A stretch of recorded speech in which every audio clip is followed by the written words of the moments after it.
안녕하십니까, 이재필입니다. 일요일은 시황에 대해서 올려드리는 날이죠.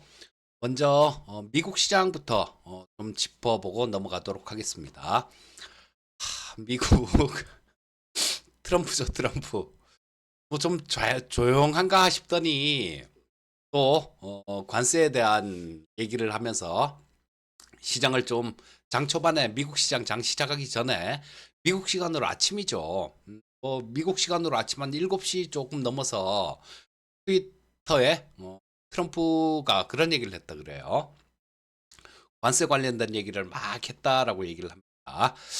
자, 그게 조금 악재로 작용했어요. 그러면서 나스닥 기준으로 1.7% 정도 하락해서 출발했네요. 자, 근데 뭐 그러고 난 다음에는 장 초반에 뚝 떨어져서 시작해 갖고 장 중에는 이 하락폭을 좀 이렇게 만회하는 그런 모습도 나왔습니다. 자, 과거에 우리 3월 말, 4월 초 이때 트럼프 관세되는 얘기가 나왔을 때 시장 막 경기를 냈죠. 우와, 큰일 났다. 막 이렇게 시장이 반응을 했었는데 지금 조금 좀 줄어드는 것 같습니다. 트럼프가 뭐 그런 얘기를 해도 에이 뭐 그렇게 하겠어? 그 내용은 EU 쪽이에요. EU가 좀, 좀 우리 하는 대로 우리끼리 하는 얘기로 좀 삐딱하게 나왔나 봐요. 저 미국에서 지금 여러 국가들하고 협상을 하고 있죠. 뭐 우리나라 같은 경우도 지금은 뭐 대선 직전이라서 아마 못 하고 있겠지만 저 적극적이지 않은 곳이 있다. 뭐 그런 얘기를 하면서 이유를 지목했어요. 자, 이유는 아무래도 한 개 단일 국가가 아니라 굉장히 많은 국가가 이렇게 합쳐진 집합체죠.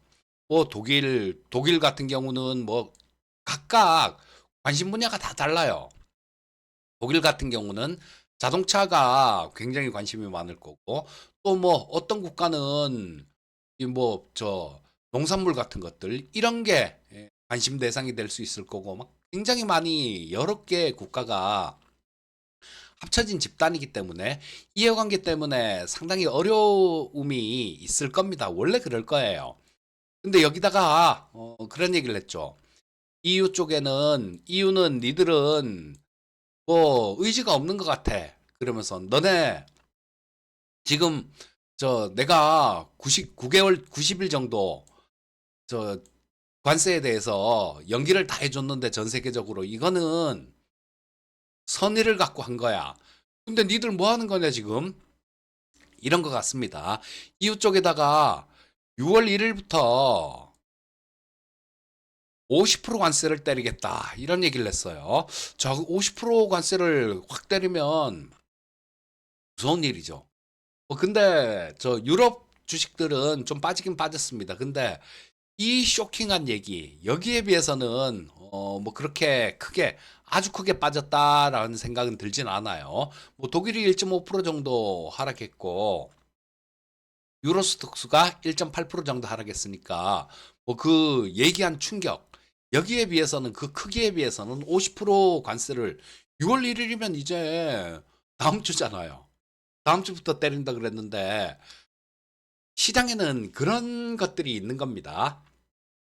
야, 이거 뭐 트럼프 전에도 뭐 했다가 뭐 금방 처리하던데 이거 때릴 수 있겠어, 이만큼? 그런 심리가 시장 밑바닥에 좀 깔려 있는 것 같아요. 자, 그러면서 과거보다는 이 관세 때문에 나오는 변동성이 조금 줄어드는 모습인데요. 야, 이게 또 그렇게 볼 수도 있습니다.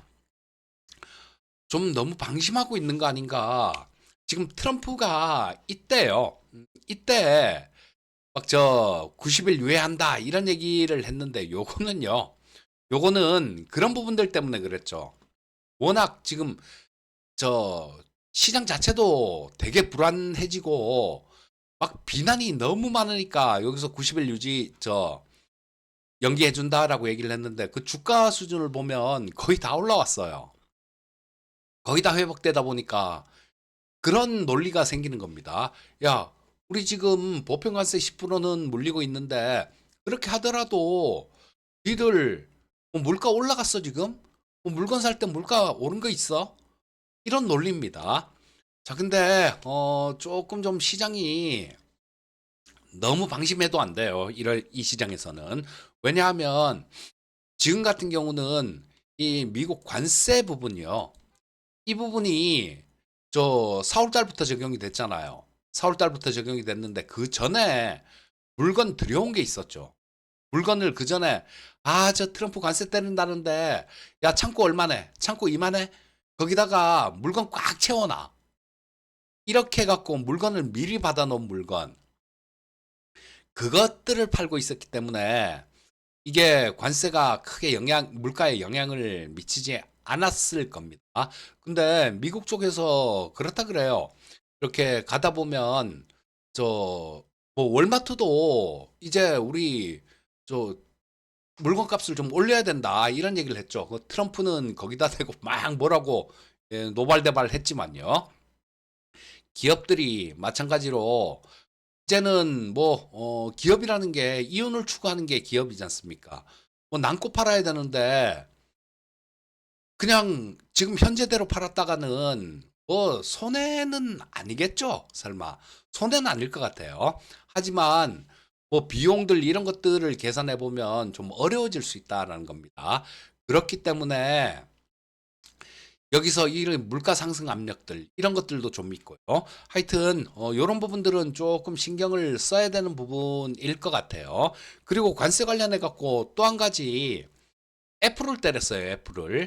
애플을 트럼프가 야, 애플 리들 지금 중국에서 물건 만들고 있지. 그거 인도로 옮긴다고 얘기하는데 그쪽으로 가도 관세 25% 두들겨 맞아야 된다. 25% 맞아야 되니까 미국에서 공장 지어서 해라. 이런 얘기예요. 자, 애플에 25% 관세를 부과를 한다라는 그 다른 나라에서 생산한 거 25% 관세를 부과한다라는 얘기를 했는데 그러면서 삼성도 걸고 넘어졌어요. 삼성도 마찬가지다.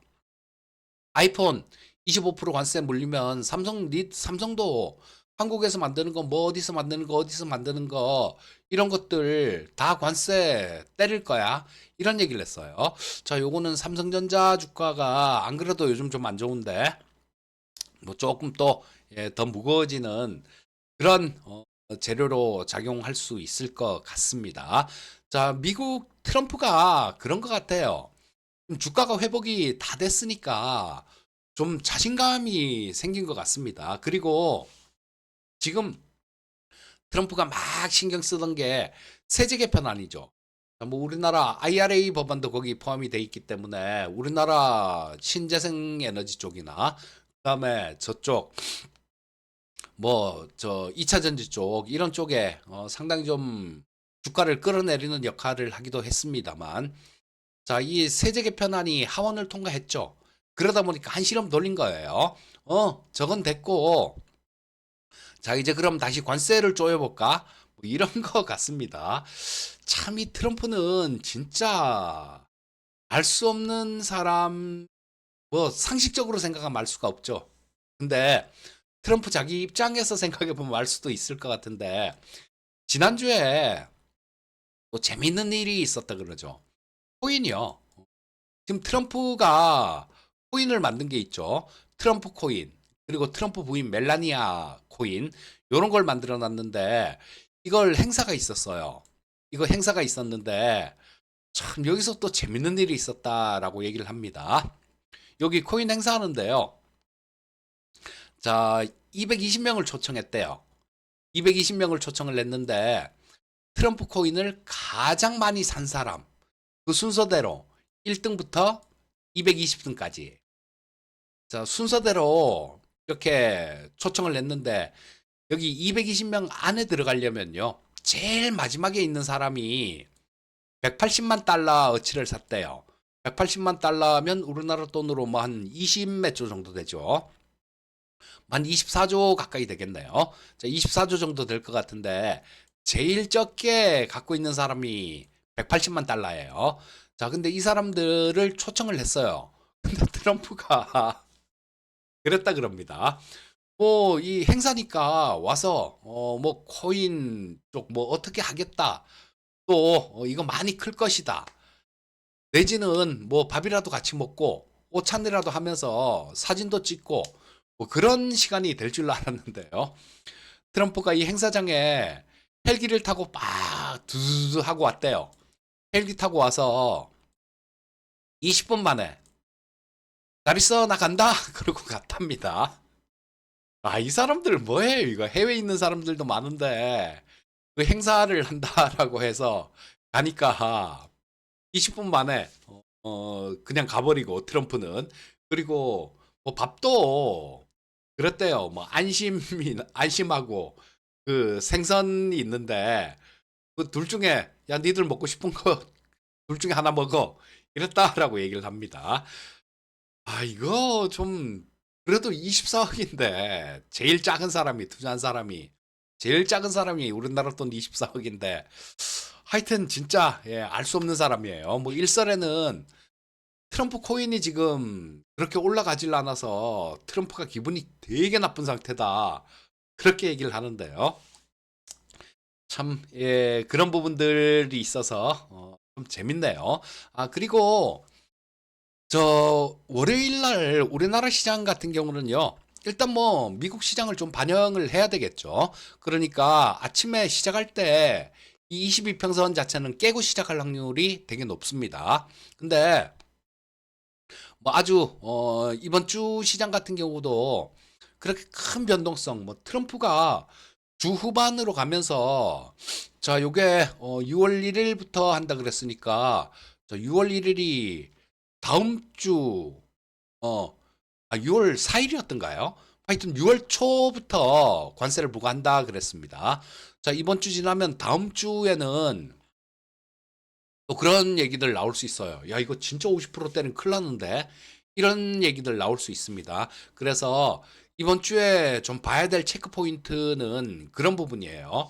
자, 여기에 대해서 뭐, 저 역시도 마찬가지, 그냥, 저 50%를 생으로 그냥 때리고, 그러진 않을 가능성이 높아 보입니다. 하지만 이 부분은 워낙 예측 자체가 좀 안 맞을 수도 있는 부분이니까요. 요건 확인을 하셔야 돼요. 그래서 뭐 이번 주에도 쭉 저 주 후반까지 가는데도 여기에 대한 어떤 저 뭐 해결의 실마리랄까 이런 게 없든가 그렇게 되면 그때는 시장의 변동성 좀 나올 수도 있습니다. 그리고 기술적으로는 우리나라 코스피 시장 보시면 22평선을 이탈하고 출발할 것 같아요. 자, 그러면 조금 변동성이 나올 수도 있는데 요거 여기 아래 또 2550포인트 정도에 여기 62평선도 받치고 있고 그 아래는 또 122평선까지 받치고 있는 상황입니다. 그래서 전에처럼 뭐 그렇게 아주 큰 변동성 요런 건 나올 것 같지는 않아요. 그리고 미국 시장이 월요일이 휴장입니다. 메모리얼 데이. 뭐 우리나라로 따지면 현충일인데요. 자, 그래서 미국 시장 장이 없어요. 자, 미국 시장 장이 없으니까 우리나라 시장 같은 경우는 아침에 뭐 조금 좀 빼서 시작해갖고 변동성은 조금 있겠지만 뭐 거기서 또 좀 왔다 갔다 하면서 방향을 모색하는 그런 구간이 나오지 않을까 싶은 생각이 들고요. 자, 수급 상황 한번 보시면 저 금요일 날 수급 상황은 선물 시장 수급 상황은 괜찮았어요. 한 4,100억 정도 외국인들이 선물 시장에서 순 매수했고요. 그 전날 5,100억 정도 팔면서 야, 매도 규모가 꽤 되는데 그래 그런 생각이 들었었는데 바로 저 금요일 날 목요일 날 5,100억 팔았죠.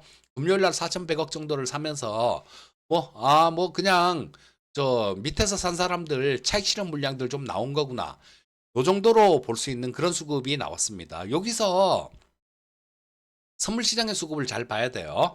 선물 시장의 수급을 잘 봐야 되는데, 뭐 선물 시장에서만 조금 매수가 들어와 주고, 현물 시장은 좀 매도로 바뀌었는데요. 자, 이틀 연속 매도를 했죠. 근데 금요일 날 외국인들 매도는 그렇게 크진 않았어요. 425억 정도 코스피에서 순매도 했으니까, 요 부분이 뭐 조금 매수로 돌아와 주고, 선물 시장도 마찬가지. 조금 매수 기조가 유지돼 준다라면 뭐 시장은 뭐 그렇게 크게 무리 없는 그런 시장 아닐까 싶은 생각이 들고요.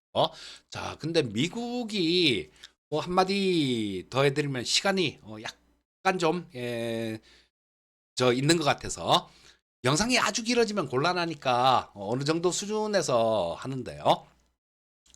미국 관련해 갖고는 한마디 좀 더 해드리면 그런 부분이 있어요. 지금 되게 이상한 현상이 일어나요. 미국 국채 금리가 이 트럼프가 뭐 이런 것들 관세 뭐 이런 얘기를 하면서 안전자산 선호 현상이 금은 막 올랐죠. 예, 금은 올랐는데 미국 국채도 안전자산으로 생각되던 부분이었죠. 자, 그러면 이 주식이 조금 조정을 받으면 이 돈이 안전자산 선호 현상이 나타난다라면 채권 시장으로도 가야 돼요. 근데 채권 금리는 10년물 금리가 4.5%를 넘겨서 뭐 조금 떨어지긴 떨어졌는데요. 여전히 지금 토요일 날 아침에 끝난 시장에서도 4.5%를 넘기고 있습니다. 자, 그리고 금리는 막 올라왔죠. 금리는 좀 최근 들어서 이렇게 올라왔는데 달러 인덱스를 보시면요. 몇 달 전에 달러 인덱스가 109, 뭐 거의 108, 109 이 정도 수준이었어요. 근데 지금은 뭐 100 아래로 떨어질 때도 있고요. 지금 100선에서 100선을 놓고 막 왔다 갔다 등락하는 모습이 나오고 있는데 요거는요. 전 세계 투자자들이 미국을 달러라는 거 이걸 믿지 못하는 현상에서 나오는 것 같아요. 자, 이게 미국이 채권 금리가 올랐다라는 건 채권을 팔았다라는 얘기죠. 그러니까 채권을 파니까 채권 가격은 떨어지고 채권 수익률, 즉 채권 금리는 올라온 겁니다.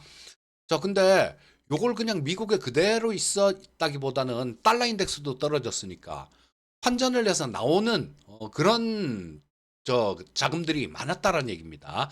요거는 이 트럼프의 관세 알 수 없는 그런 부분들도 많이 작용했고 지금 보면 과거에 우리 그 기축통화라는 거예요.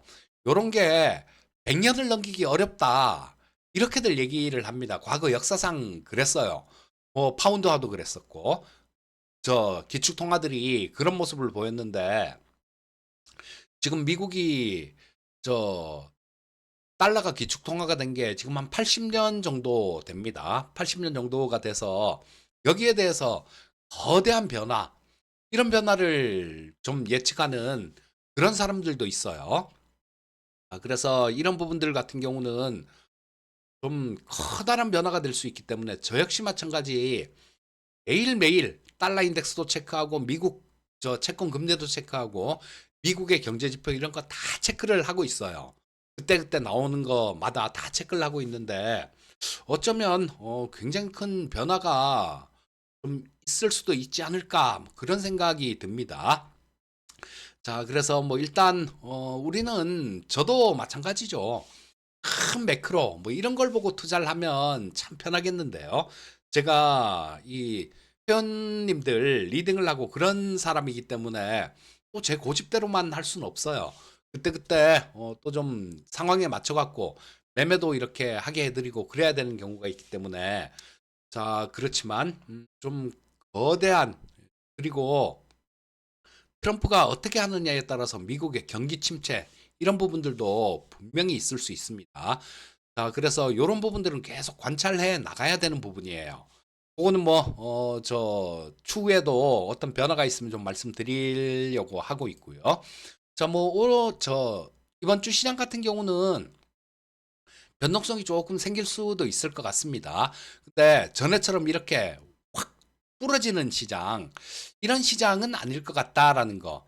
그 부분 조금 기억하고 투자를 하시면 될 것 같고요. 자, 뭐 이번 주가 지나고 나면 다음 주에는 6월 3일에는 대선이 있죠.